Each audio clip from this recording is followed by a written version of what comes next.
Early on Saturday morning we headed to St Patrick's College in Launceston to set up our 6 metre high instant scaffold for the big game between St Pat's and Campbelltown.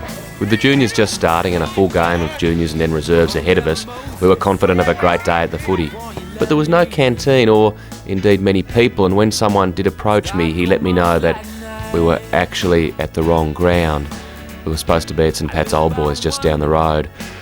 After a moment of absolute depression, I began undoing the scaffolding, and Wally wound up our 50 metre extension cord and undid our VCRs, and we headed down the road to the St Pat's Old Boys, where Matthew Gamble and his mates had been kind enough to set another 50 metre extension cord up for us. Unfortunately, it was on the wrong side of the ground. I guess it was just going to be one of those days. On Football Life, we're talking with Matthew Gamble. They call you Gumboot. Why is that? They call me Gumboot maybe because when I used to kick a goal they thought I had a gumboot on my foot, so I wasn't the best at kicks. I've sort of improved on that a little bit, but yeah. I believe you're also a performer. Tell us about your performance in the recent review. I didn't do an act of such. There was a few 5 or 6 acts in our players' review, and I went in with St Pat's and I came a third, very close second, so it wasn't too bad, a little bit of fun. Now this was a Miss St Pat's competition, so you frocked up? Yeah, I did frock up a little bit, not as much as others, but yeah, I didn't want to show too much. So, what did you actually wear? I wore one of my grandma's old swimsuits, which is probably 50 odd years old. So had that on, and yeah, had the wig and did a bit of surfing to the Beach Boys songs, and yeah.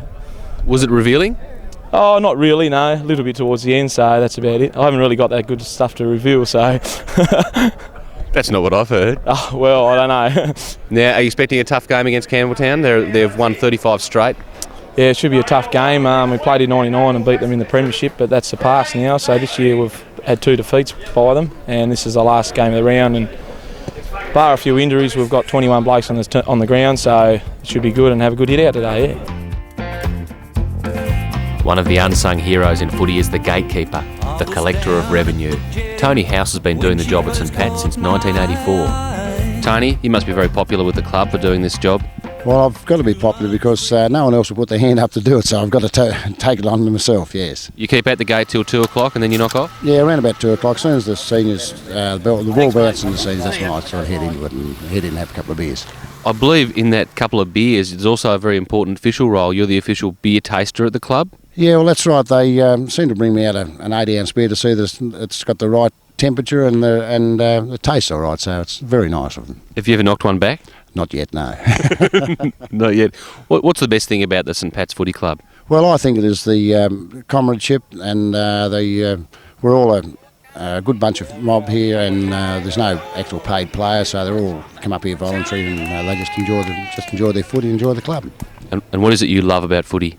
I love watching them play, and I've got a son playing, and I'm very proud that I've had 3 boys played nearly 500 games between them, so I'm very proud of that. That's a lot of footy. It's a lot of footy, yes. It's a very lot of footy, and it's a long time watching football for me. Do you think you'll ever stop watching football? I don't think so, no. Not unless when they put me in a box, I think I'll stop watching then. This bloke behind you, Tony, is he trying to get in for free? He probably is. I'll have to have a look at him. Go on. I'll have to go over and sneak up and see if I can get some money off him. Yeah, we're with you, mate. We'll back you up. Okay, thank you. Hi, mate.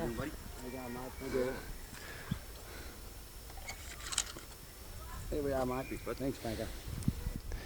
Very sharp, mate. Oh, yeah, so you got to keep right onto them, otherwise they try and get in for nothing. Thanks, Tony. Have a good day. Okay, you too. Bye-bye.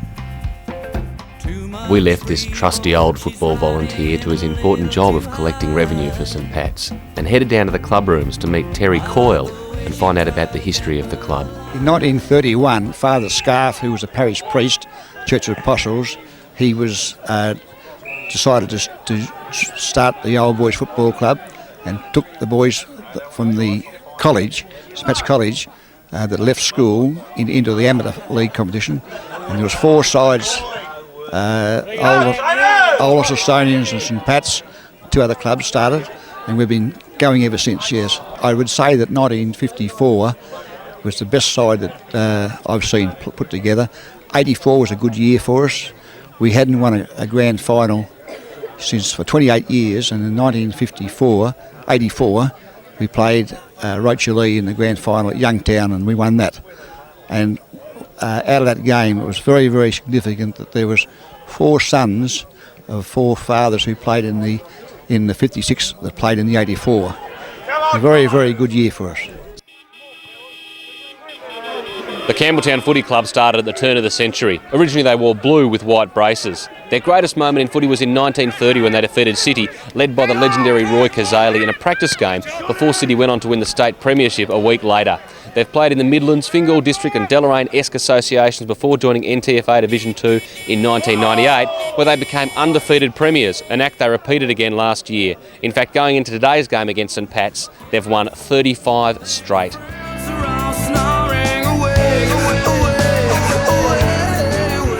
Campbelltown were very good early in the game and showed exactly why they've won 35 straight. Follows it up well, kicks it in, going in the line and kicks a...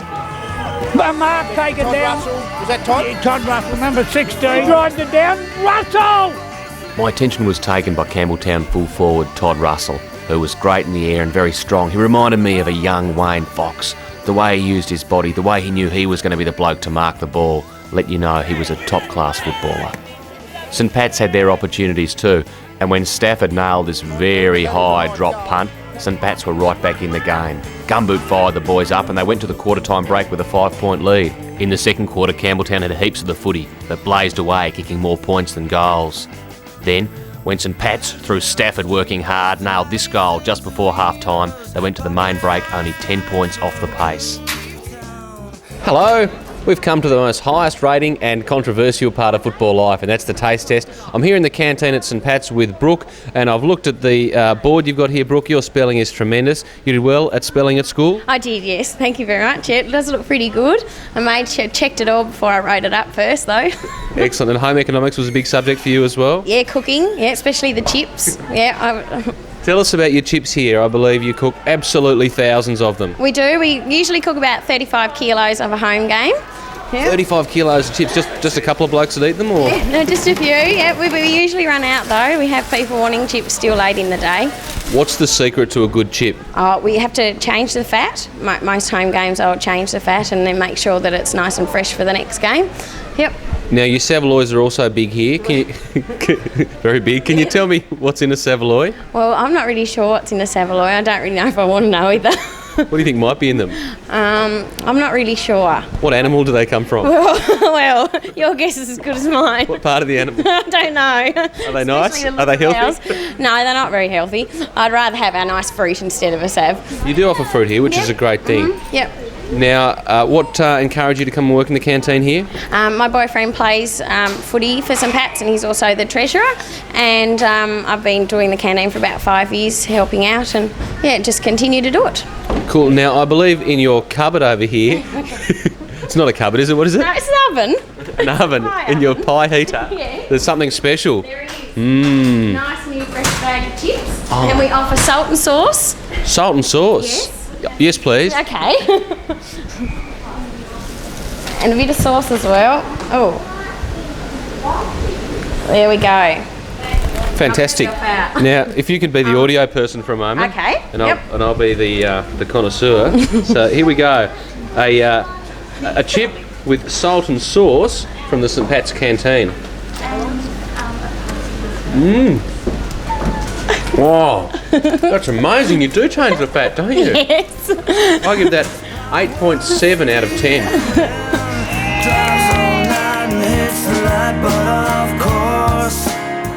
At just about every footy ground, there's a footy legend. This day at St Pat's, I met up with John Fitzallen, who was part of the champion Tassie side who defeated Victoria in 1960 at York Park. On Football Life, we're talking with John Fitzallen. Now, you're known as the Cat. Yeah, I've called that at different times.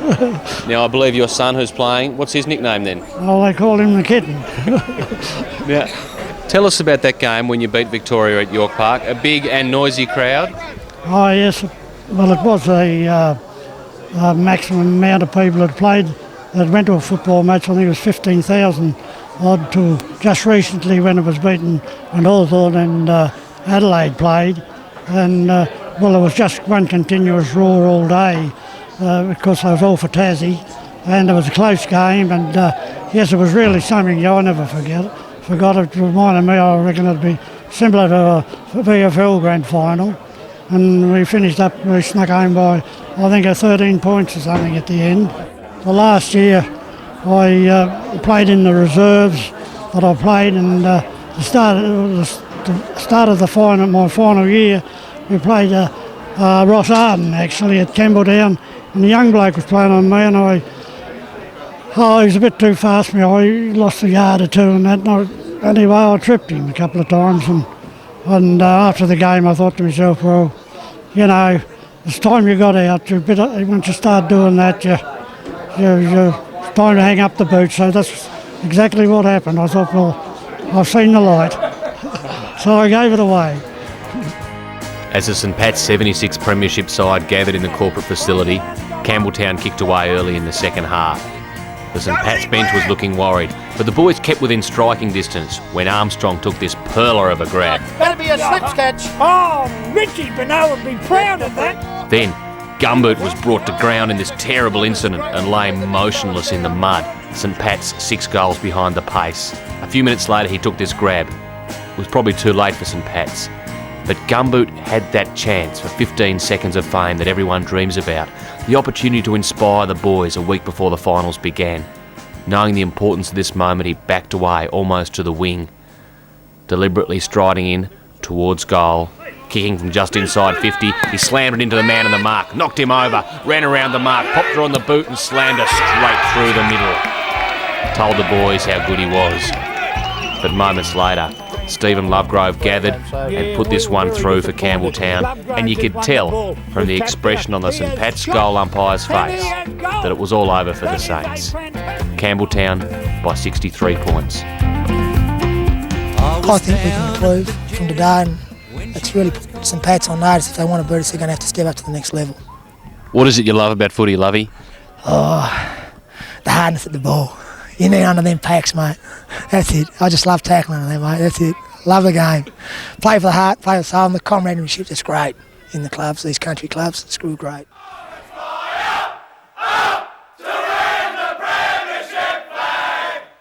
Now, you've come to the end of the game now. What do you like doing best once the game's finished? Well, there's a fair chance there's a few amber ales going down at the club rooms then probably down to the Crown Hotel. And then under the stairs at the Crown Hotel later on? No, hopefully not tonight. Keep it under control? Yeah, I think so. Thanks, Gumboot. No worries. Thanks, Dave.